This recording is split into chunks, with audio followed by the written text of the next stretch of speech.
Graça e paz, irmãos.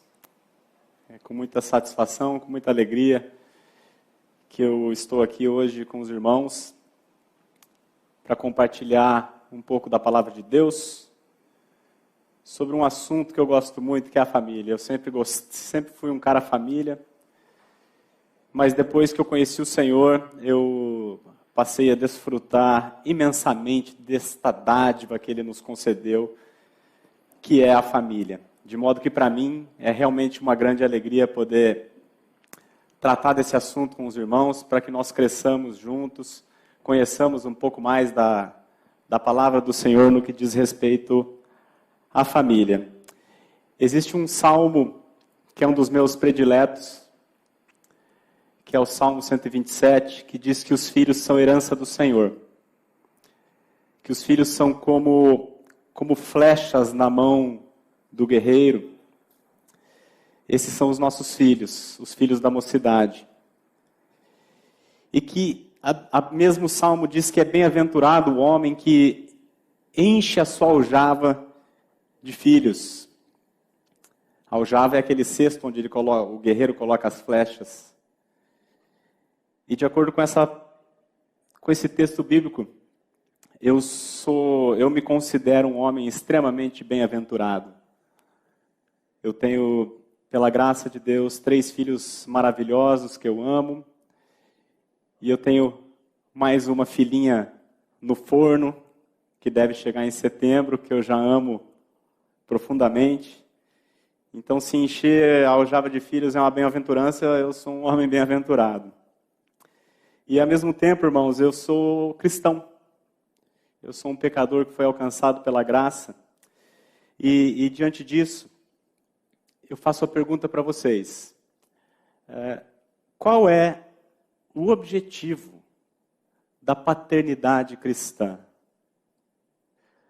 Qual é o propósito de Deus para a paternidade, irmãos? É este assunto e esta pergunta que eu gostaria de, juntamente com os irmãos, responder por meio da palavra de Deus. O texto base que eu escolhi para nós meditarmos nessa noite encontra-se no livro de Deuteronômio, capítulo 6, dos versos 6 a 7.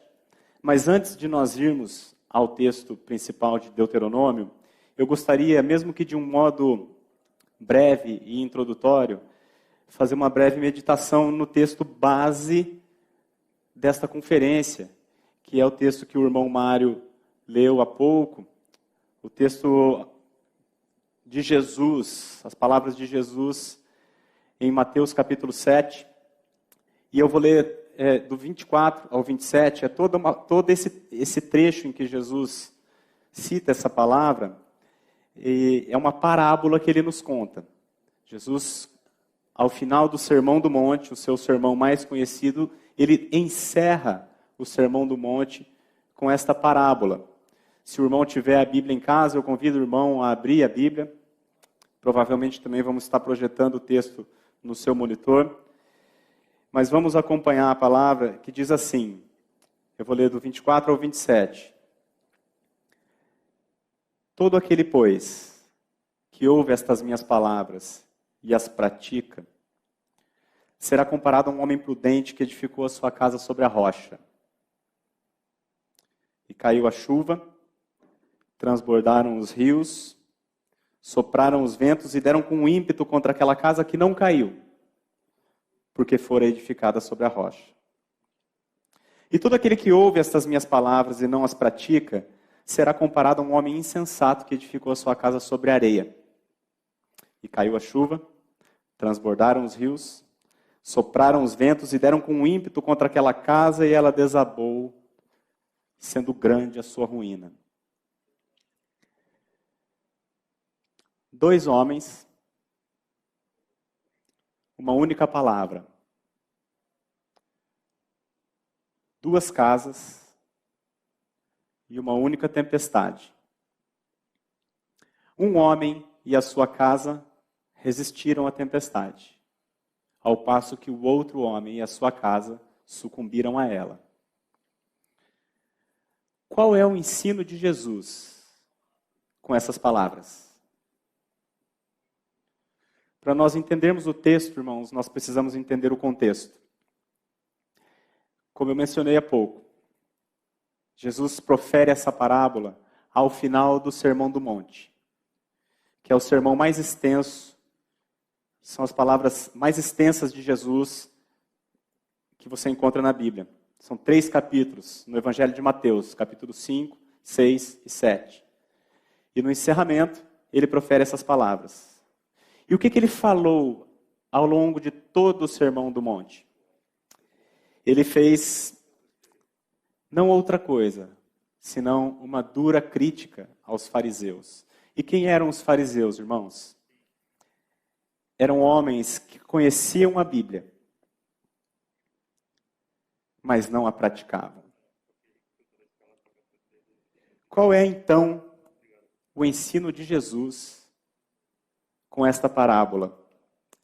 Irmãos, é um alerta do Senhor sobre o perigo da religião. As casas que ele menciona nessa parábola são as vidas das pessoas.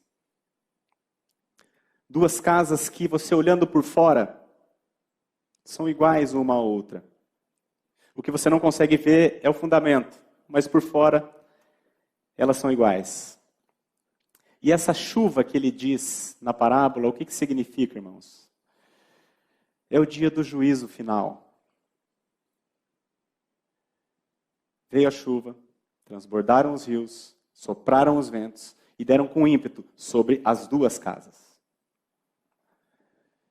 Jesus está aqui, irmãos, falando do juízo final.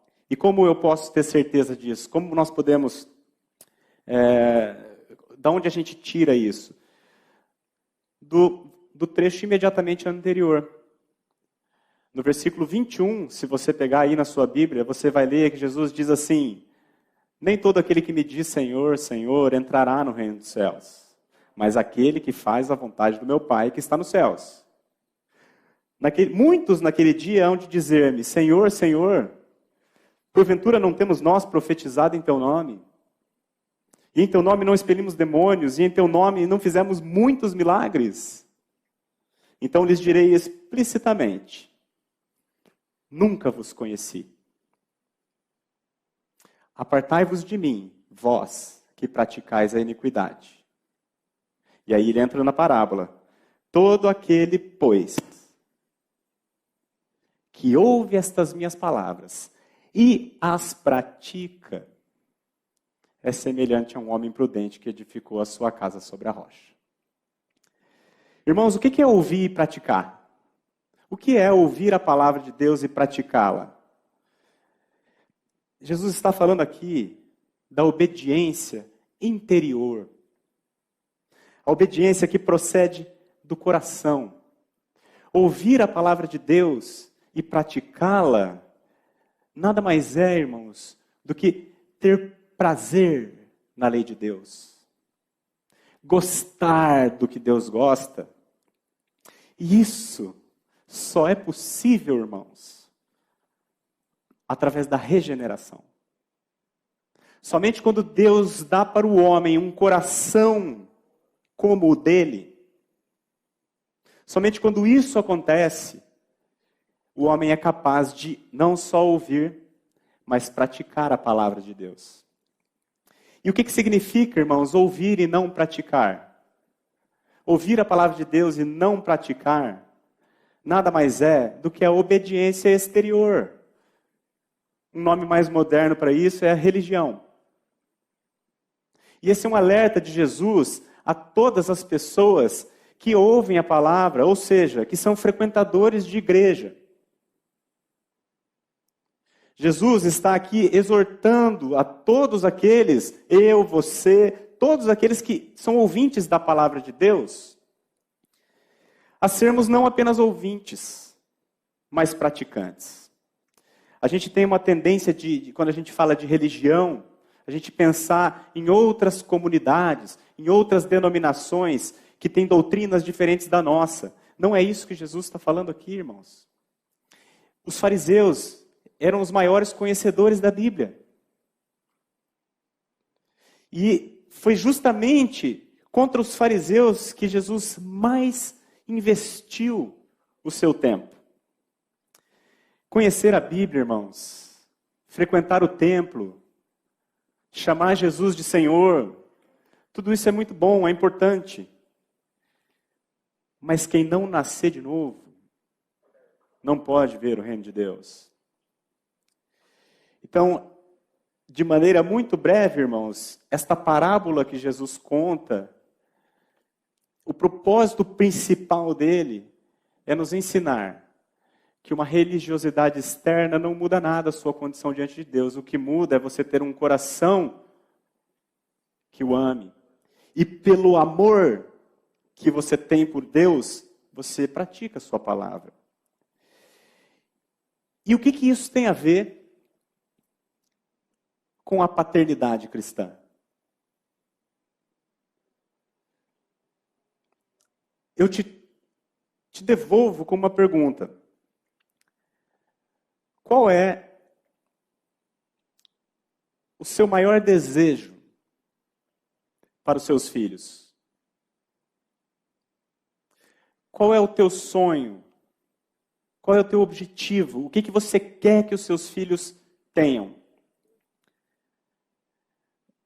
Geralmente, irmãos, a gente está preocupado que os nossos filhos tenham saúde, tenham segurança, tenham felicidade, tenham alegria, tenham conforto, que eles tenham uma boa educação, que eles tenham um bom emprego, uma boa profissão, uma boa carreira, uma família legal. Tudo isso, irmãos, é legítimo. Eu também desejo isso para os meus filhos. Mas, não obstante ser legítimo, são coisas secundárias. Eu, por amar os meus filhos, loucamente, o meu maior desejo para eles é que eu possa passar a eternidade com eles. É que eu possa viver não apenas 80 anos aqui com eles, mas que eu possa estar com eles para todo sempre, na glória. Irmãos, se você é cristão, de fato, esse deve ser o grande desejo do seu coração. E aí, isso responde à nossa pergunta. Qual é a pergunta que eu fiz no início da noite? Qual é o objetivo da paternidade cristã? Qual é o objetivo principal, irmãos? É conduzir os nossos filhos a Cristo. Ensiná-los a edificarem a casa deles sobre a rocha. Ensina a criança no caminho que deve andar. Esse é o propósito da paternidade cristã. E se esse é o propósito, irmãos, então qual é o nosso papel? Como pai e como crente. Como nós devemos fazer isso? E esta pergunta é a que nos leva ao nosso texto principal da noite. Vamos abrir a palavra de Deus no livro de Deuteronômio, capítulo 6. Os dois versículos principais é o versículo 6 e 7. Mas para que nós tenhamos uma fotografia mais ampla, eu vou convidar os irmãos a fazer a leitura dos dois versículos anteriores e também os dois posteriores, para que a gente compreenda melhor o texto, o que a palavra de Deus está dizendo. Então, Deuteronômio, capítulo 6, nós vamos ler, irmãos, dos versículos 4 ao 9. A palavra de Deus diz assim: Ouve, Israel, o Senhor nosso Deus é o único Senhor. Amarás, pois, o Senhor teu Deus de todo o teu coração, de toda a tua alma e de toda a tua força. Estas palavras que hoje te ordeno estarão no teu coração, e tu as inculcarás a teus filhos, e delas falarás, assentado em tua casa, andando pelo caminho, e ao deitar-te, e ao levantar-te. Também as atarás como sinal na tua mão, e te serão por frontal entre os olhos, e as escreverás nos umbrais da tua casa e nas tuas portas. Irmãos, essa é a palavra de Deus. Eu gostaria agora, então, de convidar os irmãos a meditarmos nesse texto que nós acabamos de ler, e nós vamos meditar de 2 a 2 versos. Vamos para os 2 primeiros, que diz assim: Ouve, Israel, o Senhor nosso Deus é o único Senhor. Amarás, pois, o Senhor teu Deus de todo o teu coração, de toda a tua alma e de toda a tua força. Irmãos, para que saibamos a relevância dessa palavra, vocês devem se lembrar que, em certa ocasião, os fariseus, intérpretes da lei, os conhecedores de Bíblia, interrogaram Jesus, perguntando a ele qual era o principal e o grande mandamento. E Jesus responde à pergunta dos fariseus citando este texto que nós acabamos de ler. Ele diz: Amarás o Senhor teu Deus de todo o teu coração, de toda a tua alma e de todo o teu entendimento. Este é o grande e primeiro mandamento. Palavras de Jesus. O grande e primeiro mandamento, irmãos: amarás o Senhor teu Deus. Perceba que não está dizendo assim, obedecerás o Senhor teu Deus. Está dizendo, amarás. O mandamento é amarás. Porque Deus é amor. E o que Ele deseja de nós não é a mera obediência, irmãos. O que um Deus amoroso como Ele deseja é receber de nós aquilo que Ele é, amor. E por que amor? Porque somente, irmãos, o amor por Deus habilita o homem a ter prazer na lei de Deus. Somente conhecendo a Deus, o seu caráter e o amando, somente através deste amor que um homem sente por Deus, o homem se torna capaz de ser não apenas um ouvinte, mas um praticante da palavra de Deus. Mas aí surge um grande problema. Esses dias, faz muito tempo, aliás, eu estava dirigindo e na minha frente tinha um carro com um adesivinho com a bandeira do Brasil e embaixo estava escrito assim: Brasil, ame-o ou deixe-o. Era um imperativo. Ou você ama o Brasil ou vai embora daqui. Aí eu, meditando comigo mesmo, eu falei, mas como que a gente ordena alguém a amar? Como que eu vou forçar alguém a amar alguma coisa ou alguma pessoa? Não tem como. E Deus, Ele dá o primeiro e grande mandamento, Ele diz, amarás o Senhor teu Deus. E o grande problema, irmãos, é que a mesma Bíblia que manda a gente amar a Deus, a mesma Bíblia diz que não há quem entenda e que não há quem busque a Deus. Não há nenhum sequer. O Salmo 53, 2 e 3 diz que do céu olha Deus para os filhos dos homens para ver se há quem entenda, se há quem busque a Deus, mas não. Todos se extraviaram e juntamente se corromperam. Não há quem faça o bem, não há nenhum sequer. A Bíblia está dizendo isso, que não há quem entenda e que não há quem busque a Deus. Esse mesmo texto que eu li para vocês agora, também se repete no Salmo 14, em Romanos capítulo 3, as mesmas palavras. E Paulo diz que a humanidade toda a uma se tornou inútil. Por quê? Porque se o primeiro e grande mandamento, que é amar a Deus sobre todas as coisas, é o primeiro que a gente transgride. E é o que a gente mais transgride. A gente costuma trocar Deus por qualquer coisa. Por qualquer coisa. Uma partida de futebol. Então, irmãos, nós temos um problema sério chamado pecado. Nós não temos natureza para obedecer a Deus. Não temos natureza para amar a Deus. E muito menos para ter prazer na lei de Deus. O ser humano natural, por causa do pecado, o que ele gosta mesmo é de autonomia.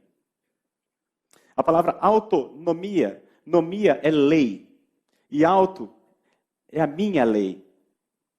O ser humano, por causa do pecado, ele não gosta da lei de Deus. Ele gosta da sua própria lei. Ele gosta de se autolegislar. Eu vou fazer o que eu gosto. Então, irmãos, vocês percebam que nós temos um problema sério. O primeiro e grande mandamento é amar a Deus sobre todas as coisas, com toda a tua força, com todo o teu entendimento. Mas nós não temos a menor capacidade de amar a Deus. Então, Deus,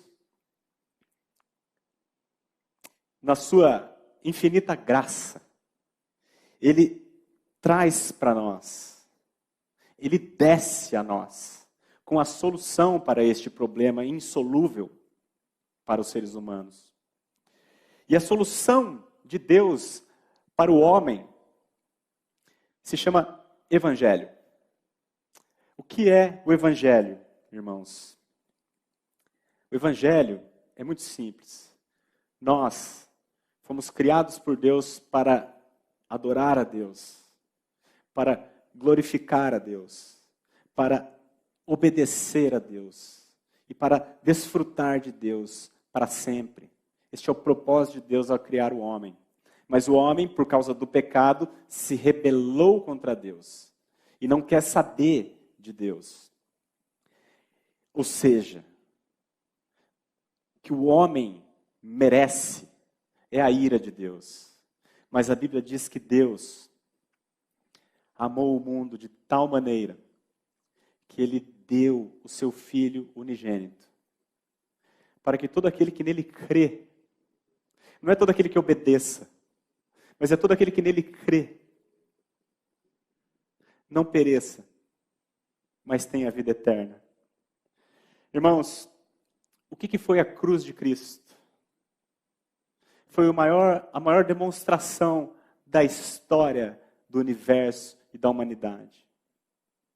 Na cruz de Cristo, Jesus Cristo, Filho de Deus, o Criador dos céus e da terra, de tudo que neles há. Jesus Cristo abriu mão da sua glória, esvaziou-se a si mesmo, sabendo o destino aqui, a cruz. E Ele fez isso, irmãos, porque naquela cruz Ele tinha um propósito muito grande. Ele, na semana da sua crucificação, Ele diz: eu, quando for levantado da terra, naquela cruz, cuspido, humilhado, vituperado, quando eu for levantado naquela cruz, eu atrairei todos a mim mesmo. E Ele, de fato, nos atraiu no seu corpo. Quando Ele morreu, irmãos, o nosso velho homem, este velho homem que não conhece a Deus, que não tem prazer na lei de Deus, este velho homem estava em Cristo. E quando Cristo morreu, o velho homem morreu juntamente com Ele. E quando Jesus Cristo ressuscitou, nós também, pelo poder de Deus, fomos ressuscitados juntamente com Cristo em novidade de vida. Ou porventura ignorais que todos nós que fomos batizados em Cristo Jesus, fomos batizados na sua morte. Fomos, pois, sepultados com Ele na morte pelo batismo, para que, como Cristo foi ressuscitado dentre os mortos, pela glória do Pai, assim também andemos nós em novidade de vida. Romanos 6, 3 e 4. Na cruz, Deus regenerou o seu povo. Na cruz, Deus criou o homem de novo, em novidade de vida, para que agora, este homem, com um novo coração, não mais o de pedra, mas agora um de carne, possa amar a Deus de todo o seu coração. Irmãos, é muito interessante se a gente observar quando Deus deu a lei, quando Ele deu os mandamentos, quando que Ele fez isso? Depois que Ele tirou o povo do Egito. O povo era escravo no Egito, eram servos de Faraó, e Deus tira o povo do Egito, e depois que ele tira o povo do Egito, ele fala, eu sou o teu Deus. Se você pegar, depois você abre, não precisa abrir agora, mas se você pegar em Êxodo 20, quando Deus dá os 10 mandamentos, ele diz o seguinte, eu sou o Senhor teu Deus, que te tirei da terra do Egito, da casa da servidão. Não terás outros deuses diante de mim. Deus, em Cristo, Ele nos tirou do mundo, da casa da servidão, onde nós éramos escravos, não do Egito, nem de Faraó, mas escravos do pecado e de Satanás. Na cruz de Cristo, Deus nos tira da casa da servidão, para que então pudéssemos amá-lo. Nisso consiste o amor. Não em que nós tenhamos amado a Deus, mas em que Ele nos amou e enviou o seu Filho como propiciação pelos nossos pecados. Nisso consiste o amor, irmãos. Deus não precisava. Ele é o Todo-Poderoso, Ele criou o universo e tudo que nele há em 6 dias. Ele poderia fazer tudo de novo, mas antes Ele preferiu sacrificar o que Ele tinha de mais precioso, que é o seu Filho amado, que nunca pecou. Por amor a mim e a você. Esse é o Evangelho. Essa é a palavra de Deus. Seguindo no nosso texto de Deuteronômio, agora é o texto principal que eu gostaria de tratar com vocês. Versículos 6 e 7. Estas palavras que hoje te ordeno, que palavras? Estas que você acabou de ouvir. Estas palavras que hoje te ordeno estarão no teu coração. No teu coração. Tu as inculcarás a teus filhos. E as falarás assentado em tua casa e andando pelo caminho, ao deitar-te e ao levantar-te. Irmãos, qual é a nossa principal atribuição como pais cristãos? Aliás, essa é a principal atribuição de qualquer pai. Mas somente os cristãos, somente os que nasceram de novo podem fazer isso. Qual é a nossa principal atribuição, irmãos?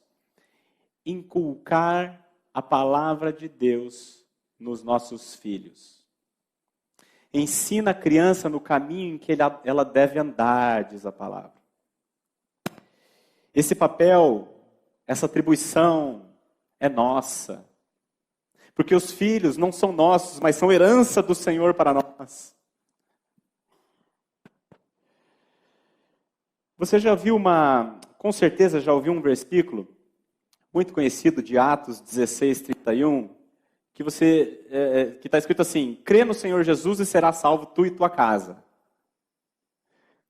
Como que você entende esse versículo? Qual é a sua percepção desse texto?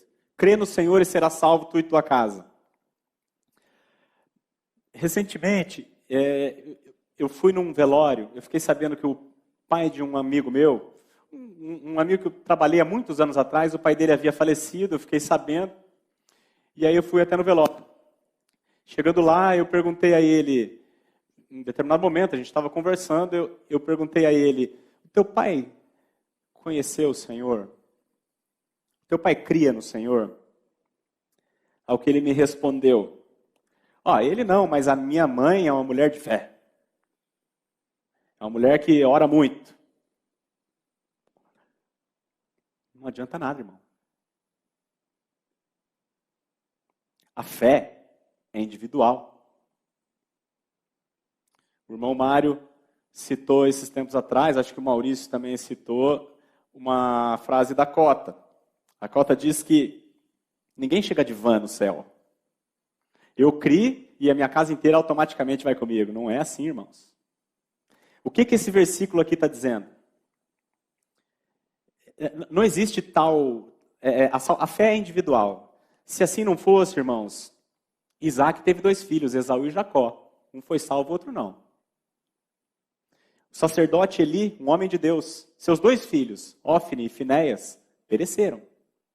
Davi teve muitos filhos que pereceram. Então, irmãos, o que esse texto aqui está dizendo? Se eu fosse traduzir em outras palavras, para facilitar a compreensão. Crê no Senhor Jesus e será salvo.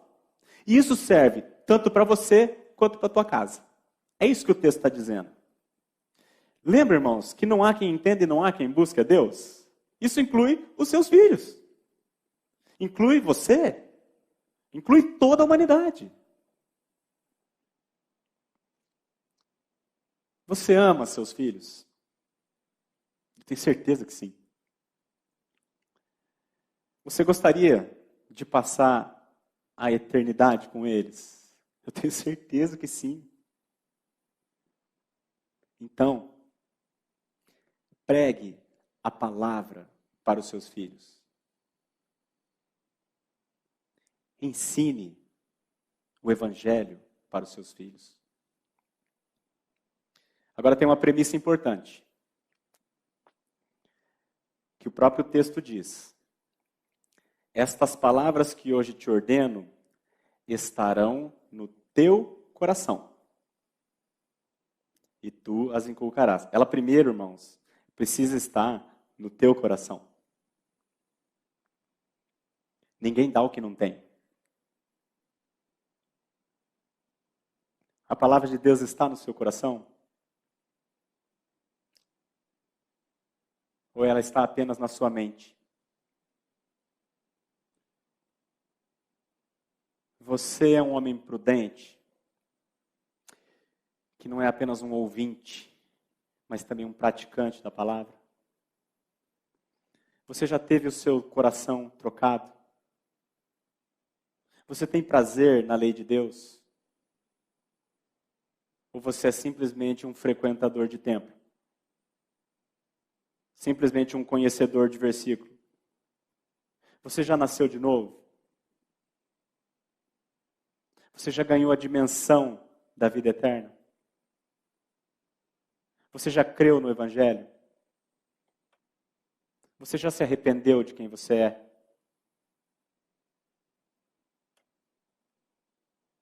Irmãos, por que a palavra primeiro precisa estar no nosso coração? Porque a boca fala do que está cheio o coração.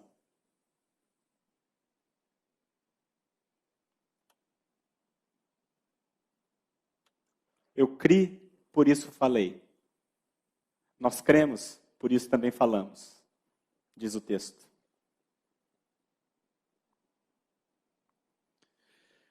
Irmãos, evangelizar os filhos é o grande encargo da paternidade cristã.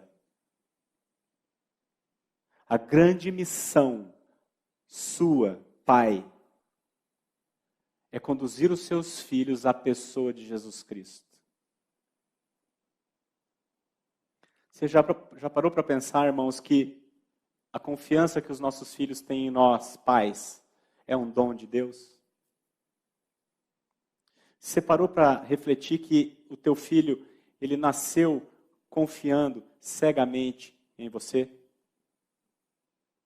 Você já parou para já percebeu, irmãos, que tudo que você fala para o teu filho, para ele é verdade? E enquanto você não quebrar esta confiança, ele vai continuar confiando. Você não precisa conquistar. Porque a confiança que os filhos têm nos pais é um dom de Deus. É um presente da sua graça. E por que não, irmãos, utilizar a confiança que ele tem em você, pai? Para que você aproveite essa confiança para inculcar a palavra de Deus no seu filho. Qual palavra você acha que tem mais poder, a sua ou a professora na escola dominical? Irmãos, a figura do pai tem autoridade dada por Deus. Devemos aproveitar isso. E como que nós devemos evangelizar os nossos filhos? O próprio texto diz: assentado em tua casa, andando pelo caminho, ao deitar-te, ao levantar-te. Não é aos domingos, das 9 às 11, aqui na salinha. Não é. São nas atividades corriqueiras do dia a dia, irmãos. Numa linguagem que eles entendam. A minha filhinha mais nova tem 2 anos, eu sou apaixonado por ela.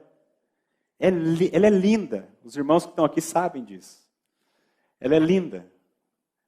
Eu vejo ela, eu fico babando nela. E eu converso com ela, assim, ela fez 2 anos semana passada. Eu falo assim, Sara, como você é linda, filha. Como você é linda. Que princesa que você é. E aí eu pergunto para ela, sabe quem que fez você? O Papai do Céu. A Bíblia diz, irmãos, que Deus se revela na criação. Olha que prato cheio nós temos para apresentar Deus aos nossos filhos. Olha, filha, essa flor que linda, olha que perfeita, uma simétrica, uma do lado da outra. Sabe quem fez? Papai do Céu. O meu filho do meio tem 4 anos. E há uns 15 dias atrás eu estava muito irritado, muito impaciente. E numa explosão, eu mandei ele calar a boca.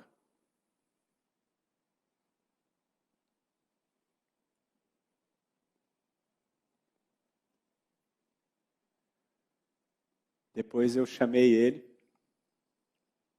Eu fui deitar. E eu não consegui dormir, óbvio.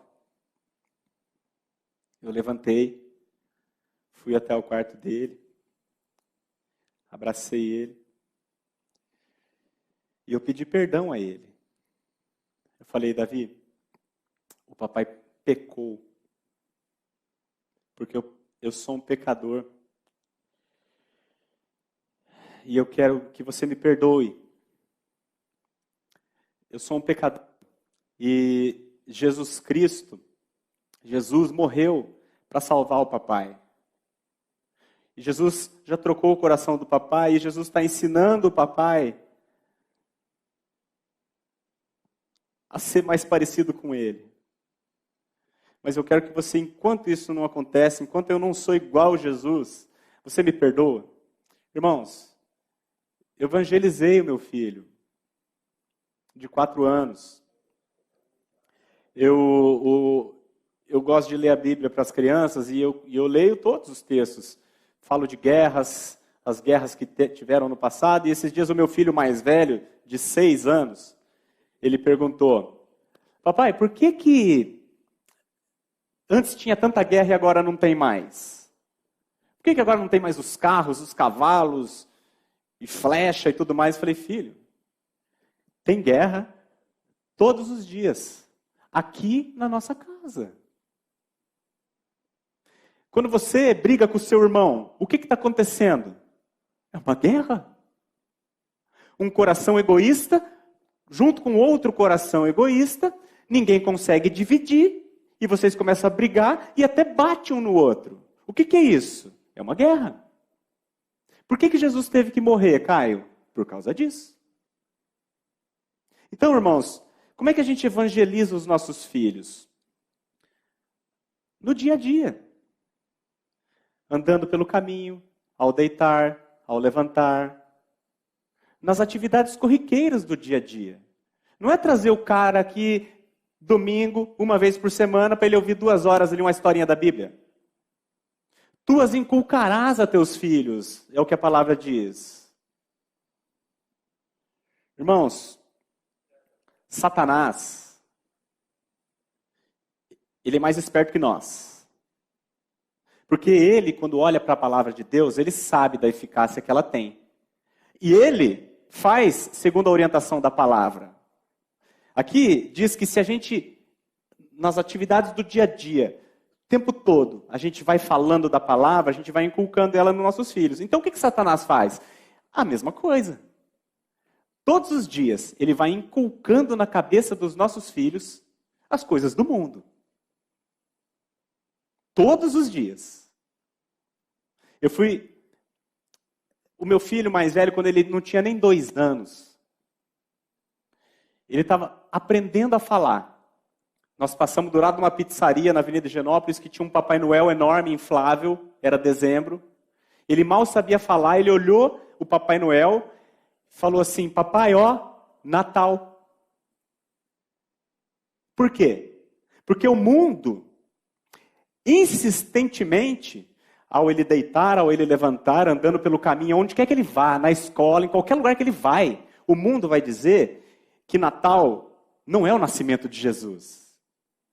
É o Papai Noel. Irmãos, eu fui comprar, quando meu filho começou a ir para a escola, ele queria uma mochila, eu falei, filho, que cor você quer? Ah, vermelha. Cheguei na loja, falei, moça, eu quero uma mochila vermelha. Ela falou, ah, pai, claro, vem cá. Tem aqui essa do Homem-Aranha, essa do Batman, essa do Superman. Falei, não, moça, eu quero uma sem nada, eu quero só a mochila vermelha. Falou, não tenho, senhor, me desculpe. Aí eu cheguei na escola, as mochilas ficam lado a lado na portinha da sala. Todas de super-heróis. O Homem de Ferro, o Batman, o Homem-Aranha, o Superman, blá, blá, blá, blá. Eu pergunto, qual desses super-heróis por exemplo, é casado? Qual desses super-heróis é crente? Todos eles lindos, poderosos, fortes. O seu filho conhece todos os super-heróis. A sua filha, irmão, conhece todas as princesas. Agora eu pergunto para você, ele conhece Jesus?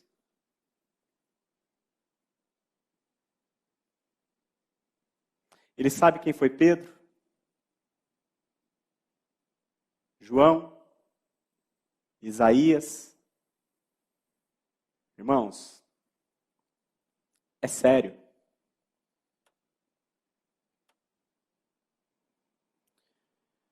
Nessa quarentena, nós estamos aí mais ou menos 40 dias dentro de casa.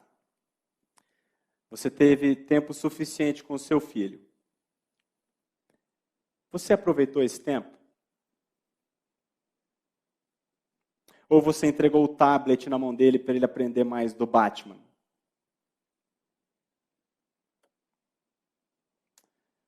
Você falou de Cristo para os seus filhos, irmãos? A boca fala do que está cheio o coração.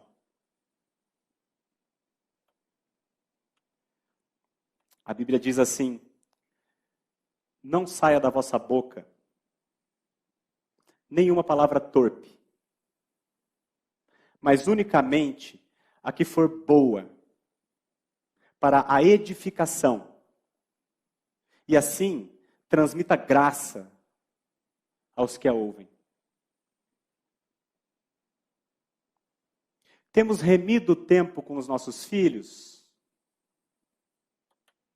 Ou temos deixado os nossos filhos serem doutrinados pelo mundo?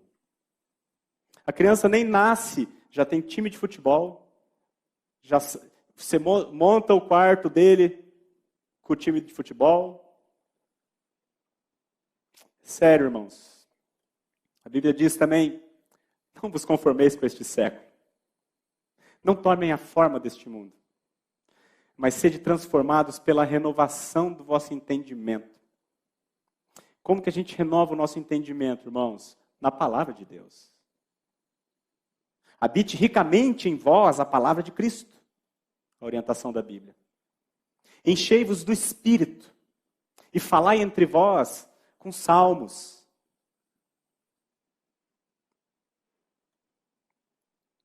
E para a gente caminhar para o final, versos 8 e 9 diz assim: também as atarás como um sinal na tua mão, e te serão por frontal entre os olhos, e as escreverás nos umbrais da tua casa e nas tuas portas. Os judeus da época de Jesus, entenderam apenas o sentido literal dessa ordenança aqui. E o que eles faziam? Eles escreviam o texto e amarravam na testa um negócio chamado filactério. Eles amarravam um negócio na testa com o texto bíblico. Seria algo semelhante a você fazer uma tatuagem de Gálatas 2:20 na sua testa hoje. Não é isso que ele está dizendo, irmãos. O sentido espiritual disso aqui é o seguinte: quando ele manda a gente atar a palavra de Deus na nossa mão, ele está se referindo às nossas ações. Tudo que a gente faz, irmãos, tem que estar de acordo com aquilo que nós temos no coração. Somos ouvintes da palavra e praticantes dela. E não apenas ouvintes. E quando ele fala de te ser, essas palavras te serão por frontal na tua, ela tem que estar na tua mente. Você tem que pensar como a palavra de Deus e não como o mundo. Sede transformados pela renovação do vosso entendimento. Não vos conformeis com este mundo. E as escreverás nos umbrais da tua casa. O que é isso, irmãos? Nos teus negócios, na tua casa, as pessoas que te verem, elas devem ver a vida de Cristo. O que ele está dizendo aqui, irmãos, que não adianta você pregar a palavra para o teu filho com hipocrisia. Os filhos, eles veem muito mais do que ouvem. Então, ele vai ver a sua vida. É por isso que Jesus diz que o homem prudente é aquele que ouve e pratica. Este homem prudente, quando vier o juízo, a sua casa permanecerá. Ao passo que o insensato, apesar dele ter uma casa que é muito igual por fora, essa casa não vai subsistir, irmãos. Uma vida religiosa hipócrita, ser frequentador de templo, saber versículos de cor, sem ter a experiência da troca do coração, irmãos, não serve para nada.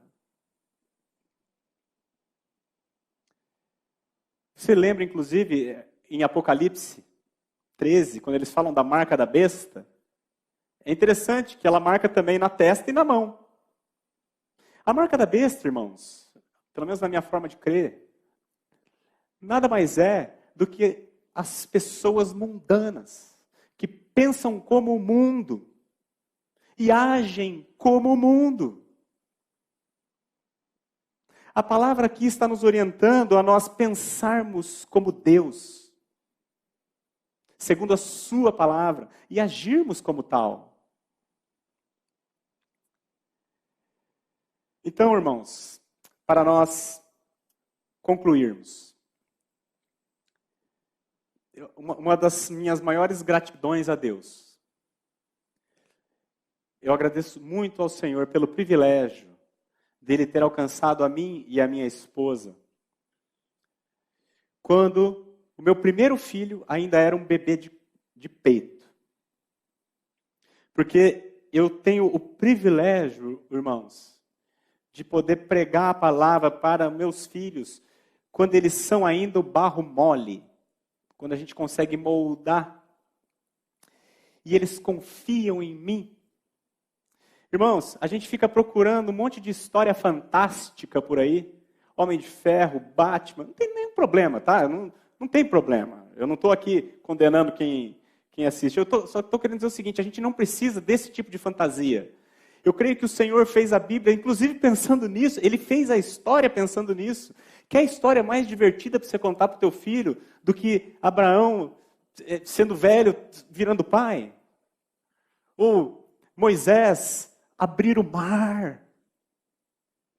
Ou Noé construiu uma arca e a sua família é salva e veio o dilúvio e vai todo mundo, mas ele é salvo. Sansão que mata um leão com a mão. Davi que derrota um gigante. Nós não precisamos recorrer a subterfúgios do mundo para entreter os nossos filhos. Nós podemos fazer ao mesmo tempo entretenimento e inculcar neles a palavra que salva para a vida eterna, irmãos. Então, para mim, é um grande privilégio poder pregar para os meus filhos com eles ainda pequenos. Agora, Se porventura, irmão, você que está me ouvindo aí, o tempo das suas crianças passou e eles já estão maiores, e você não aproveitou esse tempo, não desanime, irmãos. Não desanime e comece hoje. Comece hoje. Sabe por quê? Porque a palavra de Deus é viva e eficaz. A palavra de Deus é viva e eficaz. E ela é mais cortante do que qualquer espada de 2 gumes. E ela penetra até o ponto de separar as juntas e medulas, a alma e o espírito. E a palavra de Deus é apta para discernir os propósitos e a intenção do coração. A palavra de Deus tem poder, irmãos. A palavra de Deus tem poder de ressuscitar mortos. Como é que Lázaro saiu do túmulo? Porque Jesus deu a palavra, sai Lázaro. Como é que os ossos secos reviveram lá naquele deserto? Pela palavra de Deus. Então, irmãos, nunca é tarde. Nunca é tarde. Pregue a palavra para os seus filhos. Se você nunca fez isso, comece hoje. Comece hoje, irmãos. Até o irmão Maurício citou o meu exemplo semana passada. Desde que eu nasci, eu tenho o privilégio de ouvir essa palavra. A minha mãe, a minha avó sempre pregaram para mim. Eu lembro, irmãos, que eu estava em casa, brincando com meus amigos, com meus primos. Muitas vezes a minha mãe interrompia a brincadeira e falava, agora eu quero todo mundo aqui. Ela chamava a gente, reunia na mesa, abria a Bíblia e pregava. Irmãos, eu detestava aquilo. Eu tinha raiva quando ela fazia aquilo. Porque não há quem entenda e não há quem busque a Deus. Todos a uma se extraviaram. E se fizeram inúteis. Inclusive os meus filhos. Você, ele, todos, sem exceção. Eu não gostava. Mas, irmãos, todas as vezes, e até minha mãe deve estar me ouvindo agora, que ela pregou, a palavra de Deus não volta vazia. Ela é viva e eficaz. Eu fui nascer de novo, irmãos, com 33 anos de idade. Quem faz a obra não somos nós, é Deus. Então, o nosso papel é pregar o Evangelho e orar àquele que pode fazer todas as coisas. O meu desejo, irmãos, sincero, para minha casa, é que eu possa passar toda a eternidade com os meus filhos. E o meu desejo, irmãos, é que eu encontre vocês lá, com as famílias de vocês. Se você, porventura, irmãos, se a palavra de Deus ainda não está no seu coração, não desanime, comece hoje. Buscai ao Senhor enquanto se pode achar. Abra a Bíblia, irmão. Tem tanta gente que tem a Bíblia lá em casa de enfeite. Como eu tive a vida inteira. A minha mãe implorava para mim, filho, ela me deu uma Bíblia, eu tenho ela até hoje. Filho, leia um versículo por dia. Eu nunca quis. Que tolice a minha, irmãos. Vamos orar? Pai, nós te damos graça, Senhor, pelos nossos filhos. Te agradecemos porque eles são uma fonte de muita alegria nas nossas casas. E nós te agradecemos porque eles são herança do Senhor para nós. Senhor, nós te pedimos que o Senhor nos capacite enquanto pais. Para que, em primeiro lugar, Pai, a Tua palavra esteja dentro de nós, nos nossos corações. E então, nós sejamos capazes não apenas de te amar,